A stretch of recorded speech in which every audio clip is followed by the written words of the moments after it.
Praise the Lord. Hallelujah. Glory be to God. Shalom to all of you. खुदावंद यीशु मसीह की presence में आप सभी का एक बार फिर स्वागत है। जैसा कि हमने प्रॉमिस किया था, हम एक अच्छे और नए मैसेज के साथ इस वीडियो के साथ आपके समक्ष हाजिर होंगे और हम हाजिर हैं। And I believe that the word of God will definitely bless you this morning. खुदावंद का वचन आपसे ज़रूर बात करेगा और मैं आपके बीच में से जल्दी से आपके साथ बांटना मांगूंगा। अगर आप मेरे साथ निकालें पहला यूहन्ना 1 बाब उसकी 8वीं और 9वीं आयत, मेहरबानी से ध्यान दीजिएगा जी। यदि हम कहें कि हम में कुछ भी पाप नहीं जी, तो अपने आप को धोखा देते हैं और हम में सत्य नहीं। यदि हम अपने पापों को मान लें तो वो हमारे पापों को क्षमा करने और हमें सब अधर्म से शुद्ध करने में विश्वास योग्य और धर्मी है। हालेलुया। My topic is how to live impeccable life in Christ. मेरा आज का जो मजमून है, जो टॉपिक है, वो है कि हम कैसे निर्दोष जीवन यीशु मसीह में जिएं। और यही निर्दोष जीवन जीने के जो टॉपिक को मैं आपके बीच में शेयर करना चाहता हूं आज की सुबह, उसी में से मैं वचन में से आपके साथ बांटना चाहूंगा। वचन कहता है पहला यूहन्ना में कि if we says that we have no sin we deceive ourself. अगर हम इस बात को अजीजों कहते हैं कि हम में कोई पाप नहीं है, हम बेगुनाह हैं, हमसे कोई गुनाह कभी हुआ ही नहीं, हमसे कोई गलती कभी हुई नहीं, हमने किसी को कभी किसी का दिल नहीं दुखाया, हमने कभी कोई गुनाह नहीं किया अजीजों, तो हम गलती करते हैं। इसीलिए मैं आज की सुबह आपके बीच में इस वचन से इस आयत को शेयर करना मांगूंगा कि ये आपके हृदयों में कार्य करे। और ये वचन आज की सुबह आपसे सीधी बात कर रहा है कि अगर हम इस बात को कहते हैं कि हम बिल्कुल निर्दोष हैं, तो ये सबसे बड़ी भूल होगी। क्योंकि अगर आप पौलुस के जीवन से देखें तो वो कहता है कि मैं इस दुनिया में सबसे बड़ा पापी हूं, मुझसे गुनाह हुआ है, मुझसे गलतियां हुई हैं, मैं खुदा के हाजिर कबूल करने काबिल नहीं हूं। उसने अपने आप को छोटा कर दिया है। उसने कलीसियाओं को सताया, उसने बहुत सारे मसीहों को जो था कष्ट में खींचा, जेल खानों में डाला, मारा। लेकिन वो आज की सुबह वही पौलुस आपसे क्या बात करना चाहता है इस वचन के माध्यम से, इस रूह के माध्यम से जो आज की सुबह हमसे मुखातिब है। वो क्या कहता है, अगर आप मेरे साथ निकालिए रोमियो 7 बाब उसकी 14 और 15वीं आयत निकाल लीजिए आप भी मेहरबानी से। रोमियो 7 बाब 14 से शुरू करेंगे। जी हाँ, ध्यान से सुनिएगा पौलुस क्या कहता है। जी हाँ, हम जानते हैं कि व्यवस्था तो आत्मिक है। जी, हम जानते हैं व्यवस्था तो अजीजों आत्मिक है। ध्यान से सुनिएगा। परंतु मैं तो पौलुस कहता मैं तो शारीरिक और पाप के हाथ बिका हुआ हूं। जी हाँ, मैं बताना चाहता हूं पौलुस कह रहा है, ये मैं नहीं कह रहा हूं, ये मेरी बताई हुई बात नहीं है। और ये उन लोगों से सीधी बात कह रहा है जो इस बात को कहते हैं कि हम पाप में नहीं हैं, हमारी जिंदगी कर्ज में नहीं है, हमारी जिंदगी तो आजाद है, हम तो बिल्कुल शुद्ध हैं। कह रहा है मैं खुद पाप के हाथ बिका हुआ हूं। जी हाँ, आगे जो मैं करता हूं सुनिएगा, उसको नहीं जानता। जो मैं करता हूं उसको नहीं जानता, मैं क्या कर रहा हूं। आज बहुत से ऐसे लोग हैं दुनिया में जो इस बात को जानते ही नहीं कि भाई वो क्या कर रहे हैं, किस राह जा रहे हैं, क्या ये रास्ता हमारे लिए सही है जो हमने चुन रखा है। क्या हमने प्रभु की सुनी, क्या हमने प्रभु के खादिम से इस बात को लिए प्रार्थना का विषय रखा, इस टॉपिक को खुदा के खादिमों के हाथ में दिया, क्या घुटने टेक के प्रेयर की, क्या ये रिश्ता हमारे लिए बेहतर है, क्या ये नौकरी हमारे लिए बेहतर है, क्या ये घर हमारे लिए बेहतर होगा, क्या इस शहर को छोड़ के हम दूसरे शहर जाएं ये हमारे लिए बेहतर होगा। लेकिन पौलुस कह रहा है कि मैं तो बिका हुआ हूं, मैं पाप के हाथ बिका हुआ हूं, मुझे नहीं पता मैं क्या कर रहा हूं, मेरे शरीर पे तो पाप का कब्जा हो चुका है। ठीक उसी तरीके से आज दुनिया में बहुत तेरे ऐसे लोग हैं जो उस पाप की मजदूरी में लगे हुए हैं और अपने आप को सोचते हैं कि हम आजाद हैं, हम बड़े भले काम करते हैं, हम बड़े भले मनुष्य हैं, हम तो उपवास रखते हैं, प्रार्थना करते हैं और अपनी टाइट देते हैं। लेकिन अजीजों, आज की सुबह वचन कह रहा है, मेरे भाइयों, मेरी बहनों, मेरी माताओं, मेरे पिताओं, ये वचन कह रहा है कि इस बात को आप नहीं कह सकते कि हम निर्दोष हैं।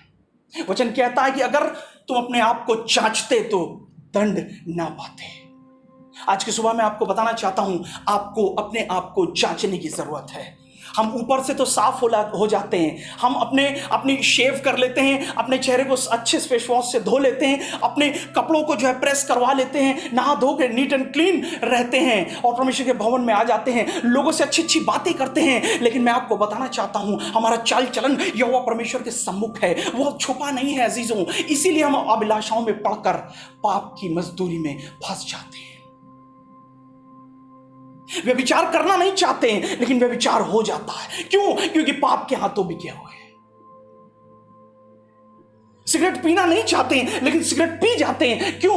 क्योंकि अभी तक हम उस अनुग्रह को, उस परमेश्वर की ग्रेस को, उस खुदावंद यीशु मसीह के लहू को पहचान नहीं पाए हैं। क्योंकि हम अपने आप को कहते हैं हम शुद्ध हैं, हम साफ हैं, हमने तो अपने आप को निर्दोषता से धोया हुआ है। लेकिन कहना और करने में बहुत फर्क होता है। गलतियों 5 बाब उसकी 17वीं आयत, मेहरबानी से ध्यान दीजिएगा जी। क्योंकि शरीर आत्मा के विरोध में, अब सुनिएगा ऐसा होता क्यों है। बहुत लोग इस बात को लेकर आते हैं, पादी साहब हमारे लिए प्रेयर कर दी। चर्च में अक्सर ये टॉपिक आते हैं। अगर आप किसी भी चर्च में जाएं तो देखेंगे जो यंगस्टर्स हैं वो इस टॉपिक को लेकर आते हैं। पादी साहब पता नहीं क्या हो गया है, क्या बात है, मैं अपने आप को कंट्रोल तो करता हूं लेकिन मैं कंट्रोल कर नहीं पाता हूं। वो तलब मुझे लगती है और मैं उसको ग्रहण कर लेता हूं, ओ मैं आपको बताना चाहता हूं अजीजों, जैसे शैतान अडल्ट्री का अटैक नौजवान भाई बहनों पे, यंगस्टर्स पे करता है, वो अटैक में वो अपने आप को छोड़ देते हैं उसके हाथों में, और जैसे आप छोड़ देंगे वैसे ही आप धराशायी हो जाएंगे। और यही तो मैं आपको बताना चाहता हूं। दाऊद ने गोलियत के सामने अपने आप को सरेंडर नहीं किया। गोलियत ने तो श्राप दिया कि मैं फाड़ खाऊंगा, मैं तुझे मार दूंगा, लेकिन उसने कहा तू जिसके नाम से आ जा। उसने उसे श्राप दिया गोलियत ने दाऊद को, लेकिन दाऊद ने कहा नहीं, तू जिस किसी के नाम से भी आता है, लेकिन मैं सेनाओं के यहोवा के नाम से आता हूं। और उस सेनाओं के यहोवा ने ही उसे छुटाया और उसे जिंदगी दी, और वही जिंदगी उसे राजा में तब्दील करती है। एक छोटा सा भेड़ बकरी चराने वाला इंसान, लेकिन उसने अपने जीवन को निर्दोषता के जल से धो लिया। अजीजों, वचन कहता मैं तुम पे शुद्ध जल छिड़कूंगा और तुम शुद्ध हो जाओगे। हालेलुया। जी हाँ, 17वीं आयत पूरी करें जी। क्योंकि शरीर आत्मा के विरोध में, क्योंकि शरीर तो आत्मा के विरोध में, और आत्मा शरीर के विरोध में लालसा करता है। आत्मा शरीर के विरोध में, ये दोनों जो बॉडी है और जो स्पिरिट है, एक दोनों जो हैं एक दूसरे के अगेंस्ट काम करते हैं। और वचन बिल्कुल सही बात आपको बता रहा है जो मैं आज की सुबह आपको बताना चाहता हूं। How to live impeccable life in Christ. If you want to live impeccable life, if you want to live innocent life, if you want to live holy life in Jesus Christ, you have to receive Jesus Christ as your personal savior. आपको खुदावंद यीशु मसीह को अपना सच्चा उद्धारकर्ता, छुटकारा देने वाला खुदा एक्सेप्ट करना ही होगा। तभी जब आप प्रभु को ग्रहण करेंगे, बपतिस्मा लेंगे, परमेश्वर के चर्च में आएंगे, परमेश्वर के भवन में आएंगे, या अपने घर में ही घुटनों पे टेक कर प्रार्थना करेंगे, उससे माफी मांगेंगे, तो वो आपको अनंत जीवन देगा, आपको आशीष देगा। और सबसे बेहतर चीज जो गॉड गिफ्ट है वो है होली स्पिरिट। होली स्पिरिट आपको देगा। अजीजों, वचन में अगर आप उठाकर देखें, उत्पत्ति से लेकर जो है प्रकाशित वाक्य तक, परमेश्वर के बहुत से ऐसे खादिम खादमाएं जिन्होंने परसिक्यूशन, ह्यूमिलिएशन फेस किया, लेकिन खुदा का हाथ नहीं छोड़ा, खुदा का दामन नहीं छोड़ा, और खुदा को अपने हुजूर हाजिर नाजिर करके ही सारे काम किए। वो तो निर्दोष था, यीशु मसीह तो निर्दोष था, लेकिन फिर भी कलवरी पे चढ़ाया गया। और कलवरी पे अपनी बाहों को पसारते हुए उसने कहा, हे पिता, तूने मुझे क्यों छोड़ दिया। मैं आपको बताना चाहता हूं, खुदा के हुजूर स्वर्ग में जो हेवनली फादर हैं, वो कभी भी पाप को और निर्दोष और अशुद्ध वस्तु को ग्रहण नहीं करते।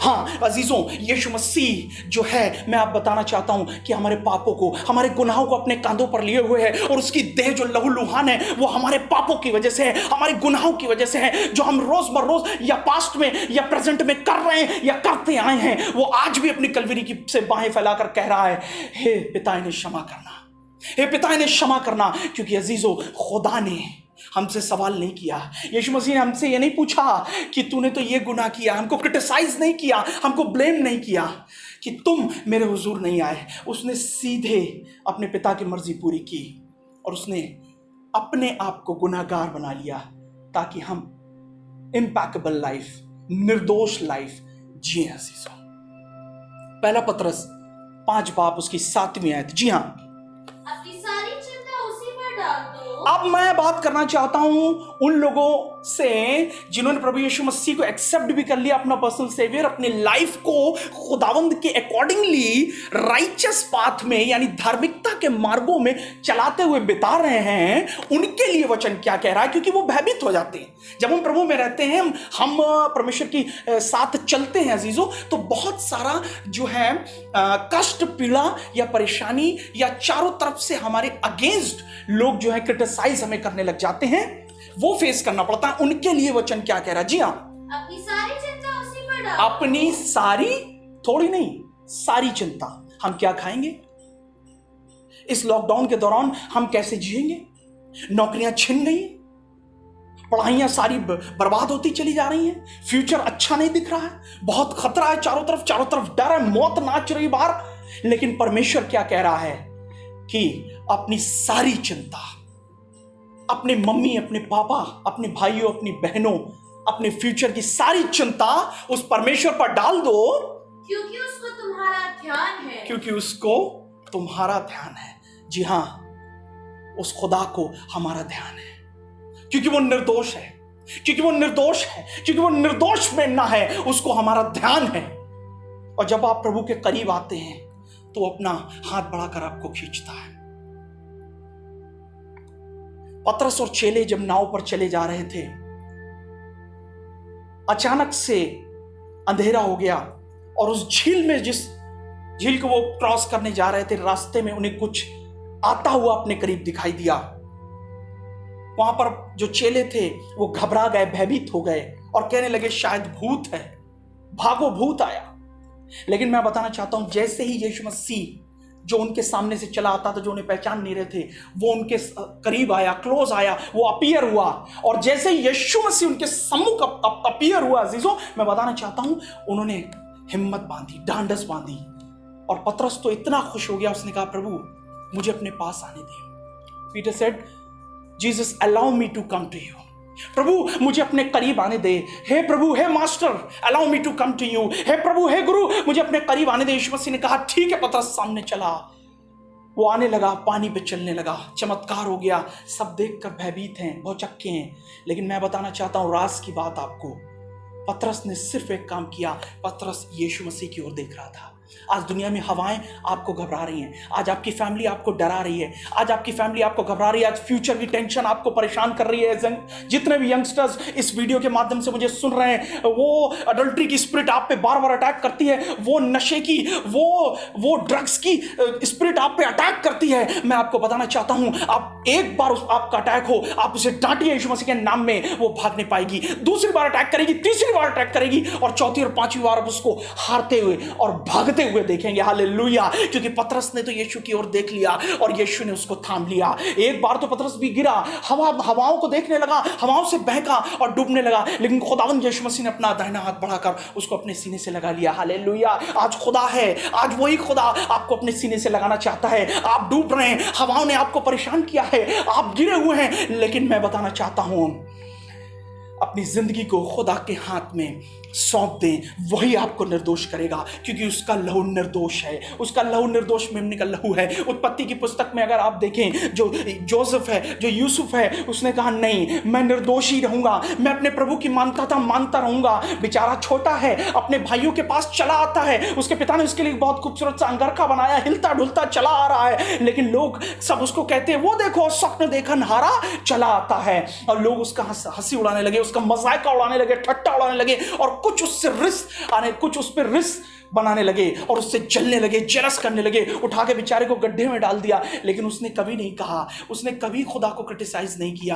उसने कहा नहीं, मैं निर्दोष हूं, मैं इनको कुछ नहीं कहूंगा, मैं निर्दोष बना रहूंगा। अजीजों, यूसुफ की जिंदगी अगर आप देखें, फिर वो उस गड्ढे में से निकाल लिया गया और दूसरे देश में बेच दिया गया। उसके बाद वो गुलाम की जिंदगी, मुलाजिम की जिंदगी जीने लगा। उस पर अडल्ट्री का अटैक हुआ, पोतीफर की पत्नी ने उसको किस तरीके से उस गंदी स्पिरिट के जरिए उस पर अटैक किया। लेकिन मैं बताना चाहता हूं मेरे भाइयों, मेरे बहनों, उसने कहा नहीं नहीं नहीं, मैं तो खुदा का बंदा हूं, मैं निर्दोष हूं और इस निर्दोषता में बना रहूंगा, क्योंकि मेरा खुदा निर्दोष है। वो जेल खाने में डाल दिया गया, लेकिन जेल खाने में भी एक मिरेकल होता है और खुदा के उस खादिम पे अनुग्रह होता है और बहुत बड़ा चमत्कार होता है, और वो सीधे उस देश का, मिस्र देश का राजा बना दिया जाता है। अगर आप निर्दोषता पे चल रहे हैं तो आज कठिनाइयां अजीज हो, घबराइए नहीं, लेकिन निर्दोषता पे बने रहिए। ओ परमेश्वर ने आपको निर्दोष किया है। कैसे निर्दोष किया है? अपने लहू के द्वारा, अपनी बेशकीमत वायदे के द्वारा। जो वायदा उसने आदि से किया है कि मैं तुझे कभी ना छोड़ूंगा, ना कभी भूलूंगा, ना कभी त्यागूंगा। ओ मोसेस की जिंदगी से देखिए, वो तो बड़े राजपाट में पालन पोषण उसका हुआ। He was brought up in very high rich family, लेकिन उसने खुदा के लिए निर्दोषता में रहने के लिए उस राजपाट को भी त्याग दिया। और देखा उसके साथ क्या हुआ। उसको खुदा ने वो आशीष दी जो अपने सबसे बड़े चुने हुए खादिम को देता है। अजीजों, आप अपनी जिंदगी जिए तो इसीलिए तो पौलुस कहने लगा कि मैं जो करना चाहता हूं नहीं कर पा रहा हूं, लेकिन प्रभु में होकर मैं करूंगा, प्रभु में होकर करूंगा।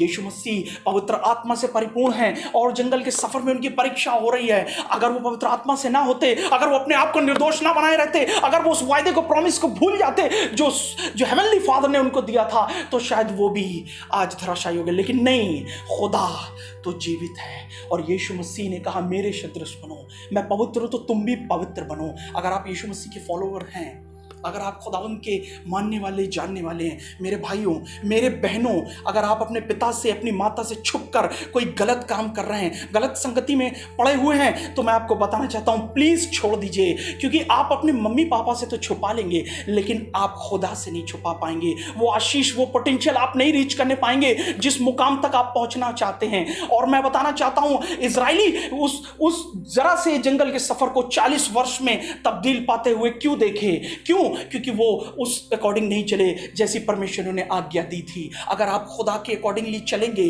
तो वो आपके जो 40 साल जो इजराइलियों के 40 साल थे, वो 40 दिन में तब्दील हो जाते। वही मैं आपको बताना चाहता हूं, आपकी जिंदगी कष्टों में नहीं रहेगी, आपकी जिंदगी बर्डन में नहीं रहेगी, आपकी जिंदगी बीमारी में नहीं रहेगी, आपके ऊपर फाइनेंशियल क्राइसिस हावी नहीं हो पाएंगे। क्यों? क्योंकि आप अगर खुदा को अपना जीवन दे देंगे, अपना जीवन प्रभु को दे दीजिए, अपना जीवन खुदा को दे दीजिए। अगर आप प्रभु के भवन में आते हैं तो उसके सदृश बनिए, पवित्र बनिए। क्योंकि आप मनुष्य से तो छुपा लेंगे, लेकिन खुदा से नहीं छुपा पाएंगे। ओ आज की इस दिन खुदा आपको इस वीडियो के माध्यम से बड़ी आशीष दे और मैं आपके लिए नित्य प्रार्थना करता हूं और आप भी हमें प्रार्थना में याद रखें ताकि हमारी मिनिस्ट्री जो खुदा ने हमें दी है वो इसी तरह चलती रहे। खुदा आपके साथ हो। May God be with you. Praise the